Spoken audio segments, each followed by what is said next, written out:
doing, because they do have the right to board, but that can run into constitutional concerns when they potentially violate people's civil rights. Those two videos have been viewed more than 3 million times.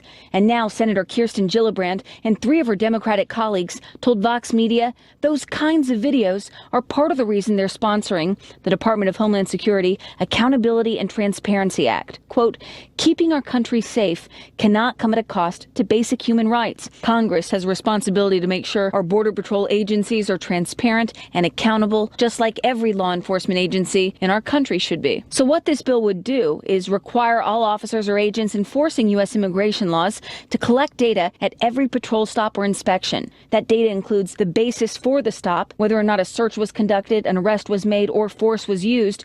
And it would also require the Department of Homeland Security to then compile all of that data in a report and submit it to Congress. I would say it actually protects our Border Patrol, because this allows them to do their job without fear of liability or lawsuits. But the White House and Republicans on Capitol Hill likely won't see it that way. They've been trying to loosen restraints on immigration enforcement officers, not tighten them. And just today, the White House press secretary again listed immigration reform as one of the administration's top priorities. It's been a constant priority for the president and something we'd certainly still like to see. And within the last hour, the president of the National Border Council Patrol has come out against the bill. He calls it an attempt to sow discord between the public and law enforcement. He also accuses the Democrats sponsoring the bill of pandering to their base. Safe to say, Shannon, this is a bill that will likely be split right down party lines. Yeah, I don't anticipate it going far, but we will keep an eye on it. Kristen Fisher, thank you very much. All right, from that controversial bill at the Border Patrol and ICE to an FBI source possibly spying on the Trump campaign, and also Michael Flynn, there is a lot to unpack tonight. Jason Chaffetz is a Fox News contributor and former Utah congressman, and our buddy Juan Williams is going to join us too, Jason, but he's stuck on a train somewhere between here and New York. So we will tackle this without him. Great to have you with us tonight. Hey, I do a good job of just arguing against myself. I usually lose, so I'll be all right. Okay, or you could win in either case. Let's start with this law that Kristen Fisher was just reporting on. Excuse me, it's a bill at this point. But essentially what it would do is for any Border Patrol agent or ICE agent who would stop someone, it has to detail the time, the duration, the place, the date, the basis for the questions, all kinds of other details. Those reports will go to Congress and to the public for every single stop they make. What do you make of it? It's ridiculous. Like what Senator Gillibrand is doing is a race to the left. There are a lot of people believe that she might be wanting to run for president. I think you're going to see some jockeying to get over there and try to appease the far radical left of the party. This is not going to do anything to make the United States of America safer or better. It is intended to slow down law enforcement. You know, we deal with immigration differently within 100 miles of the border. That is the so-called border zone. And they're really rare to none. Do you ever hear about the Border Patrol or ICE overstepping their bounds? This is a solution, in seek of a problem, and it's. I just don't think it's needed. It certainly won't pass. Well, some of these lawmakers are saying you don't hear about it because it's not reported, because they don't have to report about any of these stops they make. Senator Warren, not surprisingly one of the co-sponsors of this, says this: Border Patrol agents have a duty to protect our borders without trampling on our constitutional rights. Without critical data to track stops and searches, Congress and the public cannot fully monitor and hold agents accountable when they do cross the line. No, and Senator Warren, again, is totally wrong. They're not making a constitutional argument. They're trying to change the law. And by changing the law, they're going to create this burdensome paperwork that will do nothing to make the country or the border any safer. They have a tough job to do. They know that there are tunnels. There are other ways that people are getting across the border. There are ultralight planes that are dropping drugs into the United States. People are coming across through a variety of means. And for a Border Patrol agent to go up and ask in the 100-mile zone, it's not throughout the whole country, but within the border zone, that is perfectly legitimate in what they're doing. Yeah, and again, so people know it's within 100 borders of a land or sea border that questioning is permitted. Okay, I want to talk to you about another issue you're very familiar with. Some of your former colleagues still tussling with the DOJ, trying to get information that they say is a co-equal branch they deserve to have.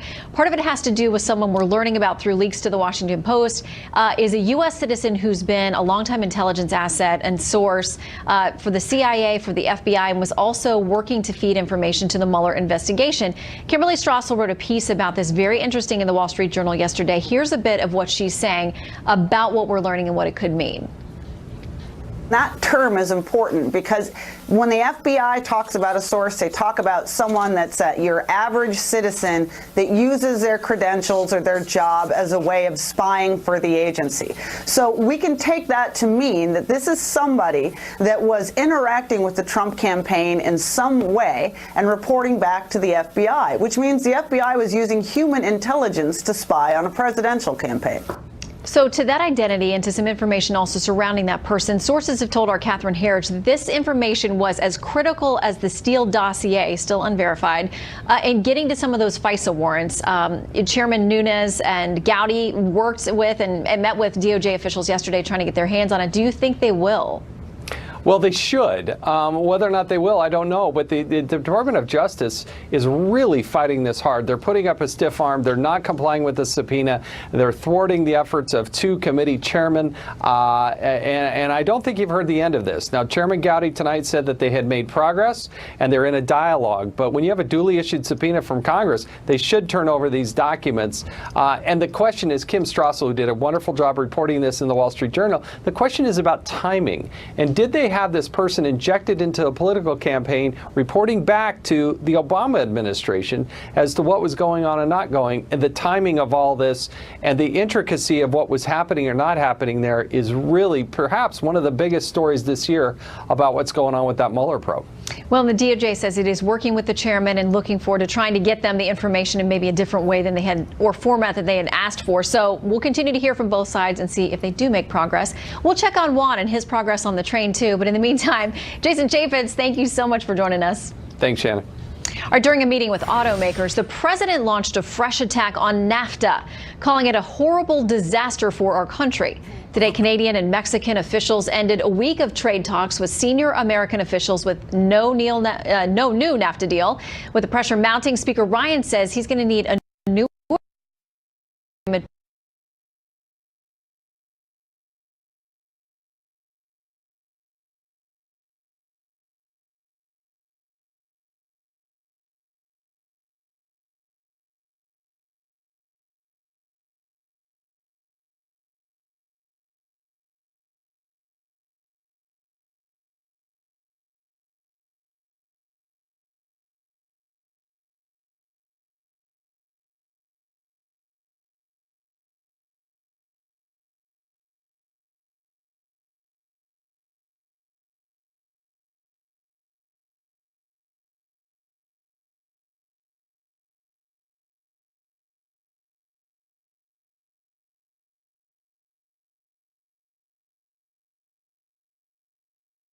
What the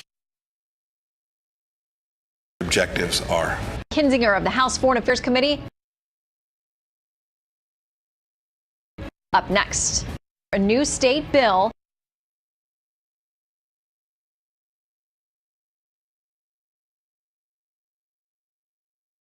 maybe Christian. That is tonight's case. You'll weigh in. You're our jury in night court.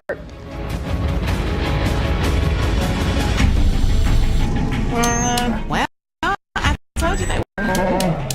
It's okay. It's okay. We've got time. This is a Fox News alert. A new peace offering from Secretary of State Mike Pompeo. Economic help for North Korea, but only if it fully ditches its nukes. Leland Vittert now on what the U.S. and South Korean officials need to see before any of that can even become a distant possibility. Leland? Well, still distant, perhaps, Shannon. It's pretty clear what the United States wants North Korea to do. Permanent, complete, and verifiable dismantling of their nuclear program. And Secretary of State Mike Pompeo today promised big rewards for good actions. If North Korea takes bold action to quickly denuclearize, the United States is prepared to work with North Korea to achieve prosperity on the par with our South Korean friends. His South Korean counterpart arrived in Washington for talks less than 48 hours after Pompeo returned home from North Korea with those 3 American detainees. And while the South's president is far more dovish than the Trump administration, their foreign minister agreed with the maximum pressure campaign. I think we're very clear that the sanctions remain in place until and unless we see visible, meaningful action taken by North Korea on the denuclearization track. New reports today that the North's announcement to shut down their nuclear bomb test facility might not be as positive a development as once thought. Chinese scientists writing in Science magazine say satellite imagery shows damage to the test site was far more significant than first thought, meaning Kim Jong-un might have been forced to shut it down rather than making his statements of goodwill just good spin. While America's allies remain united on North Korea, Iran is a different story. As the hardliners there closed Friday prayers with chants of death to America, Germany, France, and Britain began to work to protect their country's business interests inside Iran, wanting to keep possible U.S. sanctions from affecting the billions in revenue coming to their biggest companies. Iran also doubled down on their threats against Israel, saying they will destroy the major cities of Tel Aviv and Haifa if the Jewish state does anything, quote, foolish. From the White House, referring to the latest Iranian-backed attacks, these actions are further proof that the Iranian regime's reckless actions pose a severe threat to regional peace and security. It's time for responsible nations to bring pressure on Iran to change this dangerous behavior. Bringing to mind the old adage from the Middle East, Shannon, with friends like these, who needs enemies? It is a tricky, tricky region. You know it well, having spent many years there covering it. Leland, thank you very much. Our European allies are striving to keep the Iran nuclear agreement alive, at least in part because of what they're calling their interests and investments there. Joining me now, Republican Congressman from Illinois, Adam Kinzinger, is on the Foreign Affairs Committee, as well as being a former Air Force pilot and current major in the National Guard. Great to have you with us tonight. Thanks. Good to be with you. All right. What do you make of this, the European concerns that they have? I want to read you something from the French foreign finance minister saying this. Do we want the U.S. to be the economic policeman of the planet, or do we want us Europeans to say that we have an economic interest and we want to have economic relations with Iran inside the framework of a strategic deal with Iran, which includes Iran's renouncing to nuclear weapons? That's our translation of what he had to say. But the question there remains, if the U.S. is going to sanction anyone doing business with Iran, what does that do with regard to the EU? Well, I think it makes it clear to the EU that they're going to have to get back on board with sanctions. I mean, the reality is you can make a choice. You're either going to do business with the largest economy in the world, or you're going to do business with Iran, who, by the way, is actually doing very bad actions around the Middle East. And so I get it. You know, the Europeans are upset. They've never really been ones to take leads on foreign policy issues like this because they get very self-interested in economics. But America's different. We understand that we have a mission in this world and that we have some real broad things we need to achieve. And one of those is peace for Israel, more stabilization in the Middle East, and ensuring that Iran never actually gets a nuclear weapon ever versus just for the next 10 years. What do you make of the efforts by the Trump administration to cultivate those relationships with the Gulf states, with Arabs and their interest in the region, while also, looking out for Israel as our number one ally there, but building those bridges that maybe have not been so strong in the past?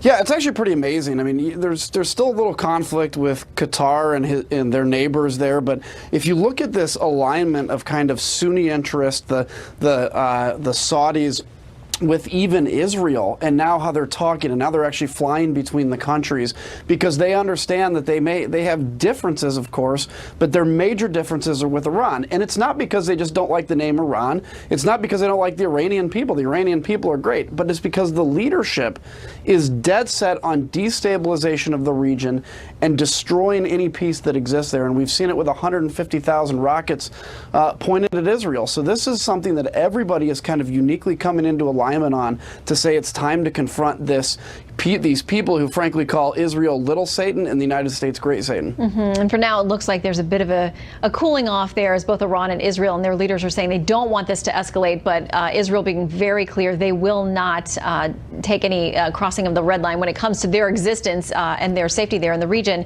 as Iran continues to build up a presence in Syria, taking advantage of that civil war. Let's go to a different part of the globe, though, and talk about North Korea as well. A lot of action on that front over the last week or so, really several weeks, but this week obviously getting the 3 American hostages back and many other conversations continuing. Today, Secretary of State Mike Pompeo saying, we don't want North Korea to be an enemy. We want them to be a close partner, and we think we can achieve that. But the State Department obviously saying we have a lot of caution going into this meeting between the president and Kim Jong-un. Here's Heather Nauert from the State Department. Look, we are realistic and clear-eyed about this, but it doesn't mean that we aren't going to make every effort and every attempt to fulfill President Trump's policy of denuclearization of the Korean Peninsula. We're a long way from that, but we're certainly going to make all of our efforts. Want to get your quick take on moving into those negotiations now? So I think Secretary Pompeo is saying the right thing, which is, look, we're serious about this. Now, if you come to the table and you completely, permanently, and forever denuclearize, there's going to be some economic benefit for you. There has to be carrots with the sticks. But I think this administration is very clear, and I think Kim Jong-un needs to know, and probably does, this is the height of diplomacy. If this fails, if he doesn't agree to it, I hate to see what comes next. Congressman Adam Kinzinger, always great to have you with us. Anytime. All right, well, the gun control debate heating up again. The NRA claims that the state of New York is illegally trying to limit gun sales, so they're taking the governor to court. Plus, anti-gun Parkland student activists have a new critic in the fight over the Second Amendment. The next president of the NRA, Oliver North, standing by to join us live. This is a Fox News alert. The National Rifle Association is taking the state of New York to court. Trace Gallagher joins us now to explain. Good evening, Trace. Shannon, in the wake of the Parkland school shooting, the New York Department of Financial Services, with the support of Governor Andrew Cuomo, sent a letter to banks and insurance companies warning them of the reputational risk they face by doing business with the NRA. The letter did not threaten any sanctions, and yet just weeks later, two insurance companies, Chubb and Lockton Cause, have now been fined for underwriting an NRA-endorsed insurance program called Carry Guard, which covers criminal defense costs for members accused of crimes involving firearms. As part of the settlement, the insurance companies dropped Carry Guard insurance altogether. The NRA lawsuit says that is plain and simple blacklisting by a governor with a political vendetta. An NRA lawyer says, quoting, "Political differences aside, our client believes the tactics employed by these public officials are aimed to deprive the NRA of its Amendment right to speak freely about gun-related issues and in defense of the Second Amendment." The New York Department of Financial Services has not issued a response, but Governor Cuomo says, quote, "The NRA's lawsuit is a futile and desperate attempt to advance its dangerous agenda to sell more guns." Cuomo went on to say that he's proud of the F rating given to him by the NRA. Meantime, incoming NRA president and outgoing Fox News contributor Oliver North says the gun rights group has been a victim of civil terrorism by political opponents. The colonel went on to say, in part, quote, "They call them activists. That's what they're calling themselves. They're not activists. This is civil terrorism. This is the kind of thing that's never been seen against a civil rights organization in America." Clearly, Colonel North takes office at a contentious time, but CEO Wayne LaPierre says he's the right man for the job. Quoting again, "Oliver North is hands down the absolute best choice our NRA board to fully engage with our members and to unflinchingly stand and fight for the great freedoms he has defended his entire life." The co-president of the Brady campaign to prevent gun violence calls Oliver North a, quote, "walking lightning rod." Shannon. All right, Trace, thank you very much. By the way, the president-elect of the National Rifle Association, Colonel Oliver North, joins us now live to weigh in. You're a walking lightning rod, but that's probably accurate. Probably true. You're chuckling a little bit. There's definitely a lot of controversy that you're walking into in this new position, but you're no stranger to controversy. No, not at all. I want to start by asking you about this quote that was in the Washington Times. They credit to you. In talking about the Parkland survivors, the young people who are now campaigning against the Second Amendment and gun ownership, what they did very successfully with a frontal assault and now intimidation and harassment and law breaking is they confused the American people. And you know there have been critics who are saying these are kids who survived something terrible. Yeah. You shouldn't go after just them. Make sure we clarify that before we move on to some more important stuff. First of all, I've never disparaged anything about the students or the faculty at that school. Everything I said or wrote, most of it on this network and for FoxNews.com, was palpably in favor of the heroism displayed by so many of them. I singled out one of the youngsters who were part of the junior ROTC was killed trying to save his classmates and schoolmates. So it's an unfair characterization. What I was referring to specifically in that article wasn't the students. The students, I believe, are being used, perhaps in ways that many of them don't understand. But what has been launched against the NRA, and we just saw in Trace's report, the lawsuits.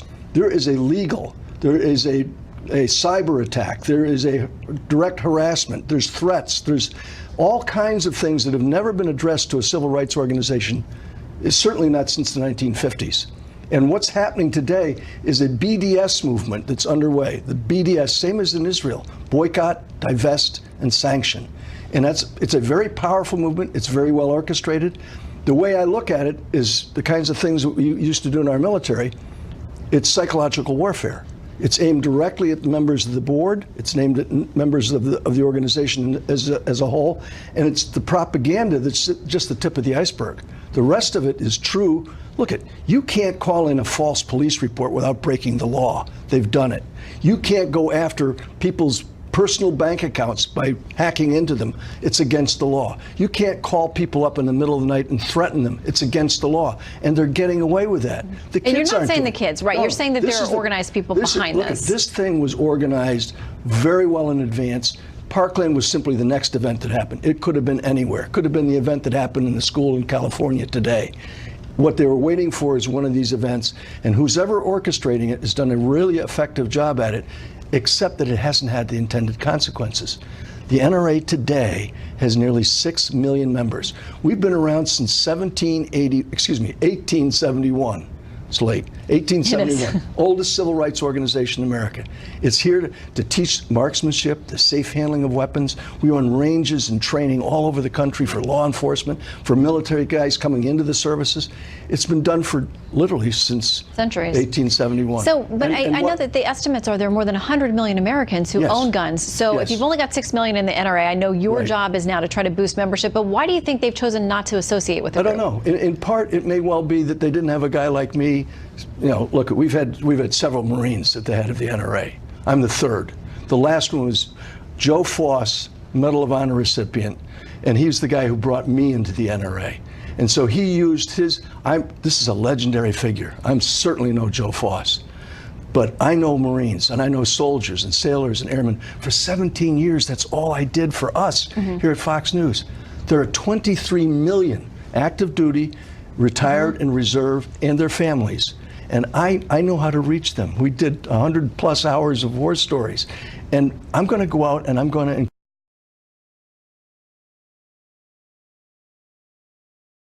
CEO Randall Stephenson sent an internal memo to all employees worldwide saying the $600,000 AT&T paid to President Trump's lawyer, Michael Cohen, was fully legal, but our reputation has been damaged. There is no other way to say it. Hiring Michael Cohen as a political consultant was a big mistake. Stephenson says special counsel Robert Mueller's investigators contacted AT&T back in November and December last year.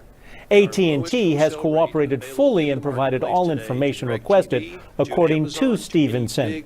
The company says Michael Cohen approached AT&T about becoming a political consultant during the presidential transition, and Cohen was hired on a consulting and advisory basis. Cohen was allowed to lobby on behalf of AT&T only if he notified the company he was doing that.